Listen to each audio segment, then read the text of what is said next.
The White House released its 2018 budget yesterday. Senator John McCain says Trump's budget is dead on arrival, includes massive cuts to Medicaid and food stamps. If passed, it would hit some of the poorest communities and could leave almost 10 million people without health insurance over the next 10 years. Folks, you wonder how bad this is? Vote Vets released this statement. Shelley, go to my iPad, please. This is Vote Vets, y'all, a veteran organization. The Trump budget, hands down, is the most anti-veteran, anti-military family budget that any White House has ever released. Ever. Explain that, Kim. Well, I can't say that I defend what they're doing right now, and I don't think that's going to pass the Senate either. They have a lot of work yet to do.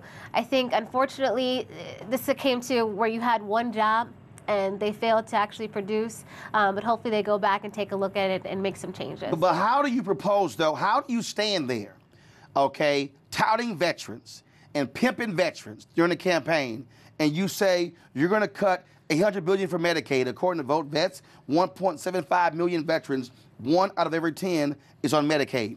When you cut $192 billion in nutritional assistance, nearly 2 million veterans and their families rely on it.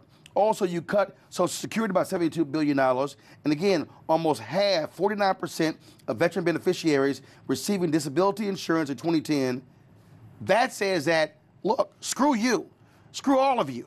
You talk about a SNAP program, then you're saying, well, okay, we want you to have work requirements, but you're cutting money when it comes to daycare for the very same people.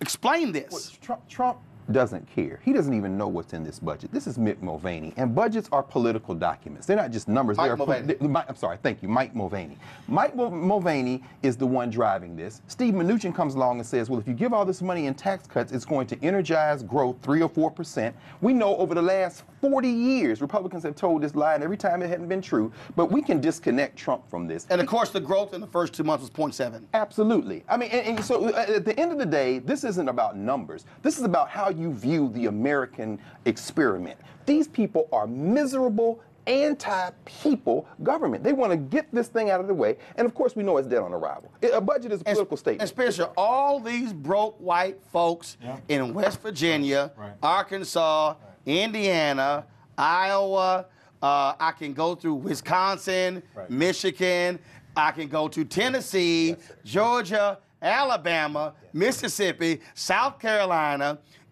wearing their cute little ugly Make America Great Again red hats, are going to get straight up jacked by this budget. And Roland, it's only going to get worse because of automation. People are losing jobs because of automation. So remember all the carrier jobs Trump saved? Carrier just said, we're going to cut 300 of those jobs by Christmas. That's right. And people are going to need support to make it, to transition to the next economy here. But, you know, it's not here. But remember, all Trump's going to do is claim victory. He's already done that. We won, I brought these jobs back. The question is going to be whether people are going to wake up and decide that they value their lives and the lives of their neighbors, more importantly, if we're talking about a country, over this agenda that's not being driven by Donald Trump, who's already lost interest, but is being driven by a hardcore Republican right who have always wanted the opportunity to reimagine the American concept, or in the words of my friend Bill Fletcher, roll back the 20th century. Again, Shelley, go to my iPad. This is the piece in Politico that I find to be very interesting. Trump's budget scam. All presidents fudge the numbers, but this one represents a new level of deception. Kim, they can't even do basic math. Look, I haven't read what you read, so I'm not going to speak on it. Okay, but what I am fine. gonna say, okay, and I'll explain to you what they did. What they did is they tried to subtract with addition that doesn't exist. And so, to Spencer's point, they're trying to say, oh no, so if we cut this, then we're going to get the money back in another way, then we're going to have some growth, and then all that combined is going to pay for all of this. How do you know it won't? How do you know it won't? Are you out of your mind? Let's just take the border tax. Paul Ryan, this ridiculous idea of taxing imports from Mexico. Even the Republican businessmen, the chambers of commerce, like, hold up, dude, what are you talking about? And Mnuchin with this pretend growth, you're going to give billionaires and millionaires money, and then they're going to take that money and pay taxes? Come on. It's imaginary. We don't have to look to the future. I'm going to read this here, Kim. Okay. One maneuver is President Donald Trump's budget arguably waves away an estimated $5.5 trillion in addition to the national debt from tax cuts, nearly $20,000 for every American alive today, enough to fund the Environmental Protection Agency at current spending levels for nearly 700 years. Trump critics in the budget wonk world are pointing to another $2 trillion of red ink as a blatant math error, or less charitably, as an Enron-style accounting fraud. That's your guy. Right. I understand what you're saying, but at the same time, look, like you said, this isn't going to pass through. They need to go back. So why propose it? That's the question. Why propose it? Why propose it? I think they're rushing it, and they're not doing their due diligence. They're not doing their job. I'm going to say it. So you're saying we have people in the White House who have no clue what the hell they're doing?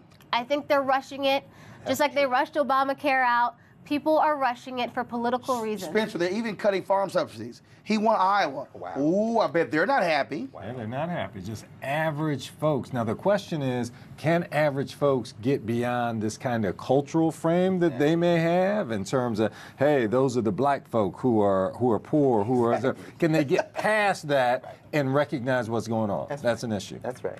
This is hilarious. And again, though, but that's what you have here. But he's going to make America great again. When? I believe it. What? You believe what? I believe it. He's going to make America great again. Really? I do believe it. Well, that's why. I do believe it. Greg, you keep saying how. You can now smoke weed at your house in D.C. Well, till Jeff Sessions gets finished. Kim came here real high. Oh. She believed it. He's going to make America great again. Wow. Roland bringing the You fuck should this morning. apologize for I'm that. not apologizing for puff, pass.